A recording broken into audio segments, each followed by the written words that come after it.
দামোদর নদ পার করে আমরা যাচ্ছিলাম আমাদের দেশ আমতায়। মায়ের চোখে একটু পাওয়ার বাড়ায় মা নতুন চশমা বানিয়েছিল, সেটাও তোমাদের সাথে শেয়ার করে দিল। আর এই হলো আমাদের খোরপের বিখ্যাত কালী মন্দির। তার পাশ দিয়ে কিছুটা এগুলেই আমাদের বাড়ি। বাড়িতে ঢুকতেই বোন হাজির, হাই হ্যালো হয়ে গেল একটু। আমার কাকিমাও ঢুকতে না ঢুকতেই দিয়ে দিল এক থালা মিষ্টি। তোমরা নিশ্চয়ই ক্যাপশন দেখে বুঝেই গেছো এতক্ষণে যে আমরা দেশের বাড়িতে এসেছিলাম রান্না পুজো। আমাদেরকে ড্রপ করে দিয়ে ভাই বাড়ি চলে গেল, ওর কাজ ছিল কিছু। ওদিকে আমার ছোট কাকাই কলতলায় মাছ বাচ্ছিল, আর এইদিকে মা, কাকিমা আর আমি মিলে শুরু করলাম জোগাড়। আমরা গিয়েছিলাম গত সপ্তাহ শনিবারে, আর আমরা মোটামুটি সকাল 10টা নাগাদ পৌঁছেও গিয়েছিলাম। আর তোমরা তো জানোই রান্না পুজোয় জোগাড় অনেক থাকে, তাই জন্য আর দেরি না করে আমরা কাটাকুটির পর্ব শুরু করে দিয়েছিলাম। আড্ডা আর গল্প করতে করতেই মোটামুটি সব আনাজ কোনাজ কাটা শেষ হয়ে গেছিল আমাদের। যেখানে আমাদের উনুনশাল আছে, যেখানে মেন রান্নাগুলো হবে, সেখানে ওপরটা একটুখানি প্লাস্টিক দিয়ে ঘিরে দেওয়া হচ্ছিল যাতে বৃষ্টি হলে কোনো অসুবিধা না হয়। এরপর ঠাকুমার হাত দিয়েই রান্না পুজোর শুভ সূচনা হলো। প্রথমেই মাটির হাঁড়িতে বসানো হলো ভাত। বিকালে আমি আর বোন মিলে কিছুক্ষণের জন্য একটু গিয়েছিলাম ছাদে। আমাদের বাড়ির সব থেকে বড় পাগল। আমাদের বাড়ির দালানটা অনেকটাই বড়, আর এদিকে দুখানা বড় বড় পুকুরও আছে।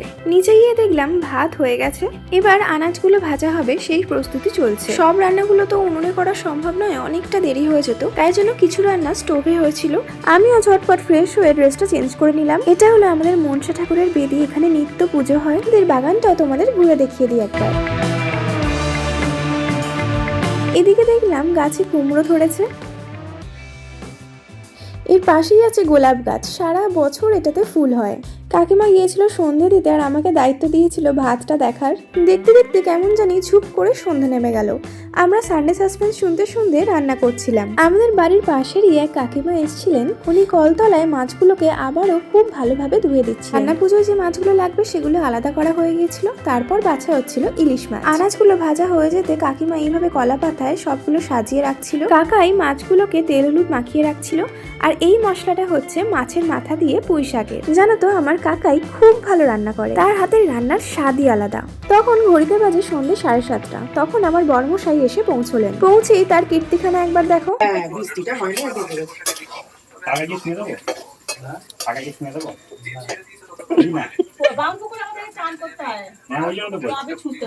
আর আমার কাকাইও তেমনি গঙ্গা জল সঙ্গে নিয়েই বসেছিল। জানে তো জামাইটা কিরকম, পাছে ছুঁয়ে না দেয়, তাই জন্য সঙ্গে সঙ্গে গঙ্গা জলে ছিটে দিয়ে দিয়েছে। এদিকে অন্যান্য রান্না প্রায় শেষ, শুধু মাছের পর্বটাই বাকি ছিল। অনেকগুলো মাছ ছিল, তাই ভাজতেও টাইম লাগছিল। রান্না পুজোর ব্লগের সেকেন্ড পার্ট নিয়ে খুব তাড়াতাড়ি ফিরছি। তোমরা কিন্তু সঙ্গে থেকো, আর ভিডিওটা ভালো লাগলে অবশ্যই সাবস্ক্রাইব করে দিও।